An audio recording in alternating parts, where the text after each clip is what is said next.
Hey, what's up everybody? So today I've got the winning deck from game day number 1, piloted by my brother Cody B. It was red-green aggro, mostly red, just a little bit of a splash of green for some powerhouse cards, which we will get to in a second. So jumping into the deck, we have one frenzied goblin, which me and him both talked about, what changes he would make, and he definitely said he'd like more frenzied goblin going into it. Going forward, he definitely likes to add some more frenzied goblins. One Lightning Berserker, which we mentioned as being one of the things to take out for another frenzied goblin. 3 Zurgo Bellstrikers. Also mentioned cutting one of these for a third frenzied goblin. So 3 frenzied goblins, that would be more ideal, we think. But definitely would have to try it. 4 Monastery Swiftspears. Absolutely incredible card all day. Super solid. Very, very good. Very powerful. 4 Foundry Denizens. Same thing as the Swiftspear. Very, very strong. Very good at putting pressure on the board. 4 Wild Slashes. Super good, cheap burn spell. Definitely good versus other aggro decks. Good at sealing games. Good at all kinds of things. And here's the main reason we play green in this red deck. 4 Atarka's Command. And basically the purpose of this is to use its last effect. Let's see if I can get a close up here. Creatures you control get +1/+1 and gain reach until end of turn.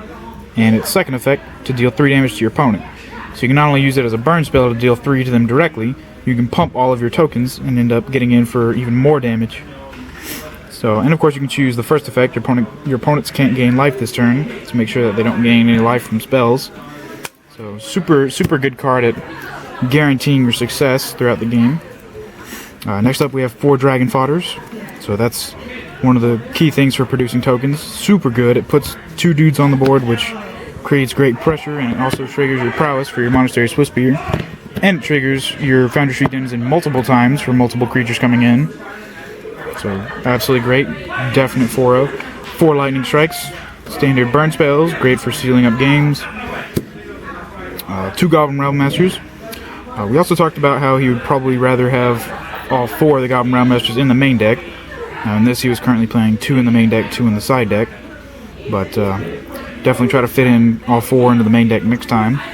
So changes to be made, but 4 Hordeling Outburst. So same thing as the Dragon Fodder, except one more to play and you get 1 more goblin out of it. So absolutely great card. Absolutely incredible. 4 Stoke the Flames. It's pretty standard. It's fairly expensive, you'd think, but of course it's got Convoke, so you can tap your tokens and other dudes to help make it cheaper, and deal 4 to a creature or player. You can deal with coursers and other 4 toughness creatures, and also easily seal up games with that 4 damage. I believe that's actually how we won one of the games in the finals, I don't remember. And then 1 Become Immense, just as a potential blowout card with another way of using the green mana. So 1 green instant can give +6/+6, and of course it's got delves. You can delve away all your previously used burn spells and token creation stuff. And so that's it for the main deck. So going on to the lands, we have 2 Wooded Foothills. Between multiple decks built between me and him, we kind of ran out, and so 2 was good enough for him. We have 3 Temple of Abandons.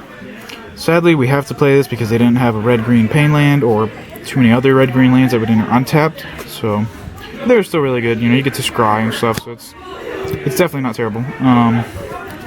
12 Mountains, which nice little full art mountains, so very eye-pleasing. And 3 Forest. So on all 20 lands, 40 non-lands. Super, super fast, super aggressive deck. To mention beforehand, the sideboard was not fully complete, but it was mostly just a few cards that were supposed to be in there, and then the rest were just kind of thrown in there at the last minute. But in any case, we'll go ahead and get on into it. I'll mention which ones he used and which ones he didn't. We got 3 Titan Strength. I don't think he actually ever used this, but it's definitely something that could have been nice to have. It can be a complete blowout for your Monastery Swiftspears and whatever. But so there's that. 2 Mardu Scouts. Again, I don't think he ever sideboarded into this guy, but he's he can be pretty good if you need him. You can just dash him in for super good early game pressure, or however you choose to play him. 2 Scouring Sands. Now I do know he pulled these in a couple of times against other aggro decks, and especially other mono red aggro decks, because there was 2 others here today. So definitely a really good card for the mirror match and for whatever else. 3 roast for siege rhinos, coursers, anything with big toughness, anything that's hard to get over. It's just a 2-drop out to anything with 5 or less toughness that doesn't have flying. So let me say that right, but so there you go. 1 Searing Blood, kind of random. Might should have had more since it's the sideboard, and because I know he brought it in against other aggro decks, to help kill him off before they kill him off. But so maybe cut the Mardu Scouts for more of those. You never know. And then so there's the other 2 Rabblem-masters. Those will probably go to the main deck. Maybe pull cards out of the main deck to the side deck, or however we will find best to do it. But 1 Hall of Triumph. I can't say much, but I'm sure this card was great. I don't know how many times he sideboarded into it, but in theory I will say this card is probably really good for the deck, because generally speaking, the majority of your creatures are goblins, and all of your spells that generate creatures, including Rabblemaster, are all goblin tokens. So, oh wait, never mind, this chooses a color and gives them all red, so they're all red, never mind. All your red creatures get +1/+1, so that's even better. It's not even a tribal thing. I was thinking of a different card, my bad. So, Goblin Heelcutter, last card in the sideboard.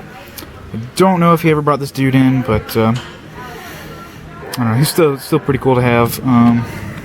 I can't say personally if him or Frenzied Goblin is better, which one would be better, but I mean, they do the same thing, except this guy you pay 3 to play, and then for free they can't block when he swings. But so you have it. That's the deck, and we'll be getting deck review of the winning deck for tomorrow's game day, as well as the Yu-Gi-Oh! Win-A-Box. And definitely stay tuned to see any upcoming videos after that. Take it easy, guys.